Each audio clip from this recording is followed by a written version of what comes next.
The following presentation is brought to you by Mr. Main Event Brian Waters and the Real Dwayne Allen. The Wrestling Wrealm, the show for the intelligent wrestling fans. Off the top rope, I dwell in the wrestling realm. Like Jake stay in the snake pit and Kane be in hell. Like Jacob stay in the graveyard and Punk in the shy. Call me Snooker cause I'm super and fly. You can hate all you want, but I'm flossing. The Miz said I'm awesome, and I'm upholding the law just like the big boss man. With Mr. Main Event Brian Waters, the Real Dwayne Allen, toss you over the border like Hernandez, Mandez, pressing the stands. It's the show for the intelligent wrestling fans. Hitman like Hawk, but I'm not from Calgary. I'm all about the bill, so let that gold dust shower me, empower me like Farouk and the nation. If you don't know your history, then you should change the station. But if you do, you can cruise to YouTube / the Wrestling Wrealm. Your lessons are stale. Say the same old lines, man, you destined to fail. Like the Shockmaster or the Wrestler Nails. I'm a heartbreak kid, and my bid to be champion is unmatched. Anybody step, I'm face planting them. With Mr. Main Event and the Real Dwayne, you the sisters of love, we the powers of pain. You see we coming with a spear while you're monkey flipping. It's Brian Waters, Dwayne Allen, and your boy Trenton. And that's just how the story goes. That's just how the story goes. It's the Wrestling Wrealm, baby. The Wrestling Wrealm. Mr. Main Event Brian Waters, the Real Dwayne Allen, and I'm your boy Trent CMG. You know what it is, baby. Let's go.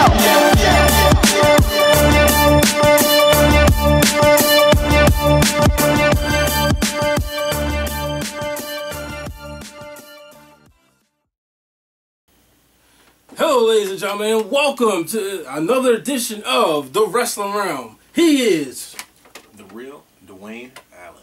I am Mr. Main Event Brian Waters, and on today's special episode, we're going to discuss bounties.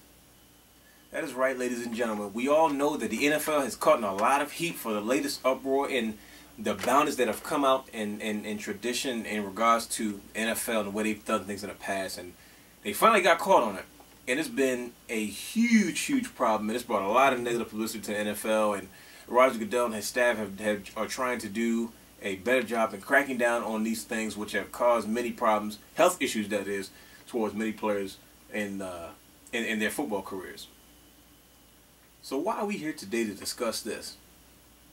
Well, it turns out, ladies and gentlemen, that football bounties, such a big shock because it's one of America's favorite sports. But it turns out that bounties have appeared in the world of professional wrestling for the longest time.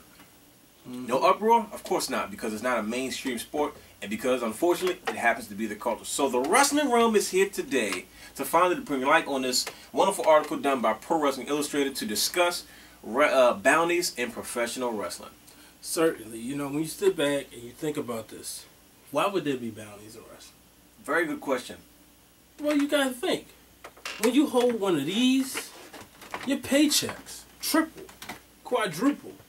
So, if you always trying to be the top guy in the business, and let's just say he's the top guy, well, shoot, and I can't beat him in the ring, or the promoters don't think that I can draw the way he can draw, well, let's just say if we take him out, then maybe perhaps I can get that chance. You guys still confused? Let me break it down a step further. You got to understand something. We all look at these titles today and we say the WWE or TNA or most wrestling companies don't put enough emphasis on the titles. The titles don't mean anything anymore. Why does it not mean anything? Because back in those days, there were very few titles that actually meant something. And that, especially the top title, for instance, the NWA World Heavyweight Championship, for one of them, was a title that meant a lot to a particular wrestler. That meant a bigger paycheck, that meant more notoriety, and there was only one spot. In the Rock DVD, he talks about his feud with Austin, he tells them there's only one #1 spot. Yep. And this spot meant so much more back then, to the point where people were willing to put bounties on certain wrestlers to get them out of that spot so they can potentially have the opportunity to move in and accept that position. Wow. Certainly. You know, you just sit back, you look at it like, well, that's just wrong. You know, you want to hurt somebody and take away their way of making money. But as we know, professional wrestling business, it's not a very friendly business. Not at all. Not for the weak at heart. Sorry, folks. And then you see, yeah, we seen McMahon put a bounty on Stone Cold.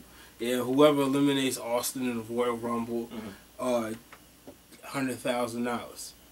That's not the type of bounties we're here to talk about. We're here to talk about some real life bounties, such as. You want to go ahead and tell them the first one? I forgot which one. Did we go in order? Yeah, whichever way you want to go. Let's start off with Jerry Lawler and Jimmy Hart. Certainly. Jimmy Hart. It turns out Jimmy Hart at one point had placed a bounty for the $40,000, right? On Jerry the King Lawler, and in which I'm assuming he wanted him injured in a particular way to pretty much get him out of that spot. Now Jimmy Hart came in, introduced to professional wrestling from Jerry Lawler, and it goes to show you how much people can turn their back on you. You know, and when Lawler got hurt, that gave Jimmy an opportunity. That's when he started joining with Jimmy Valiant and Austin Idol, and next thing you know, he's trying to pull, dare I say, Greg Williams. These bounties were so prevalent because of the way the wrestling personalities would turn out to be. We all know that most sports stars that have any type of national notoriety cannot be the nicest people around. They can be arrogant. They can be, we'll just say they're not very nice people. And I think when you have guys that get into these positions where you have two guys starting the business, in this situation, a manager and a wrestler. And the wrestler gets pushed to the forefront, and he's making a lot of money, and all of a sudden he changes. You know, all of a sudden he's this guy, and all of a sudden maybe he's doing things in the ring to hurt other people to keep them out of the spot because they, you know, could potentially move him out of that spot and move somebody else in to be that world champion, or you know, sometimes it didn't have to be a world championship belt. Right. In a situation like Jimmy Hart and Jerry Lawler, you know, Jimmy Hart got so tired of Jerry Lawler, he was, you know, putting up $40,000 just to hurt the guy, something serious, to teach him a lesson. Like, that was the culture in which professional wrestling lived on. Versus the NFL today, we see them, oh, it's an uproar, and they want to fire, suspend people. Where this is something that was just the way that it was. Yeah. Can you imagine today if wrestlers were still putting bounties on each other, or people putting out bounties for different wrestlers just for certain spots? Now, unfortunately, we live in a day where sports entertainment is not to the point where, you know, everything is purely entertainment, and everybody makes a good living despite what position you have. But that obviously was not the case back in this day. Well, just to go further, you said sports entertainment, you said it perfectly, because you look at a guy like Hogan when he was in the WWE, you didn't hear about that too much because guys came up to him and shook his hand if they were on his show, the A-Team, because he allowed them, because his drawing power was so much that every wrestler got a piece of the pie from the gate. So that allowed them to be able to feed their families. Bret Hart even said, you know, when they were friends, he would go to and say, look, Hogan, I appreciate you being, you know, you doing what you're doing, making the sacrifices. Because of you, I'm able to buy a house. I'm able to feed my family, feed my kids. Right. Absolutely. You know. I mean, I guess when you put your livelihood on the line, and, you know, this is your way of making money. This is all that you know. This is all that you study. This is all you want to do. And somebody's in your way. I mean, yeah, I guess you can get that. I mean, I'm not from this generation of school, so to me it's almost like, wow, I can't believe this actually goes down. But when you look at this situation and you look at the times and the point of view in which they're coming from, it's like, man, you're talking about somebody affecting your way of life. Oh, certainly. And you know, most humans, you know, sometimes we can be like hunters. You know, we'll do whatever we have to do to make sure we can live a certain way and protect ourselves and our families. And if that means taking somebody out or teaching them a lesson or teaching them not to cross you, I mean, these are some tough guys back in the day. Which is the huge difference between the way the culture of professional wrestling was then and the way it is now. Like, you hear a lot of the older guys, like the young wrestlers, say, you guys have no idea. You guys couldn't cut it because you don't know what we went through and how it really was. And this article gives us a real glimpse into how it truly was behind closed doors. This is one of those taboo subjects that's sort of it is, but you just don't talk about. So, let's be moving on. Vader and Mick Foley. Wow.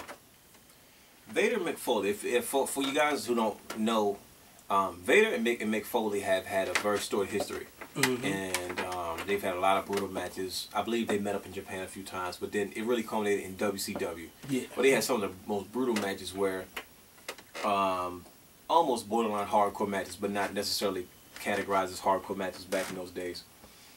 Where, for most of you know, Cactus Jack had got his ear taken off by Vader. The match was pretty brutal. He broke his nose. He broke Mick Foley's nose.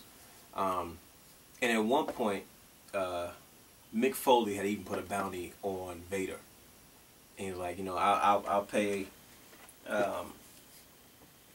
what does it say? It says, bring me Vader's ear. That was the quote they put in there. Yep. From Cactus Jack's, they call it a bloody bounty.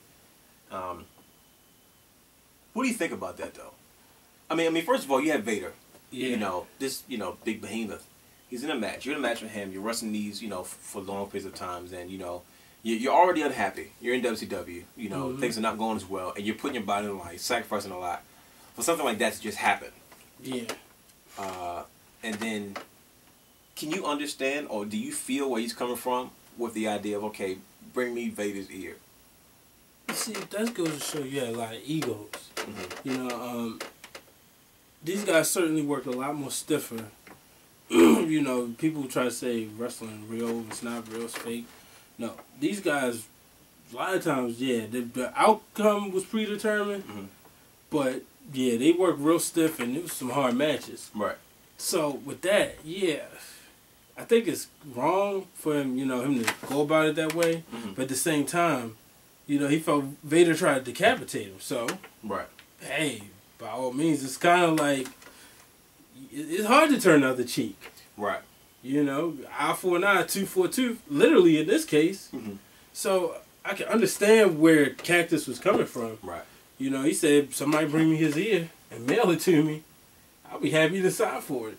Right. That's serious right there. So what do you think of this, though? And especially in regards to Roger Goodell in the NFL. Because most people say that they feel like he's known about these things for a while. Like, this is another one of those taboo subjects that, you know, you sort of hear about it, but you ignore it because, you know, you don't want to bring it to light. Because naturally, national public exposure to that type of issue can really bring a lot of heat to your organization, especially NFL.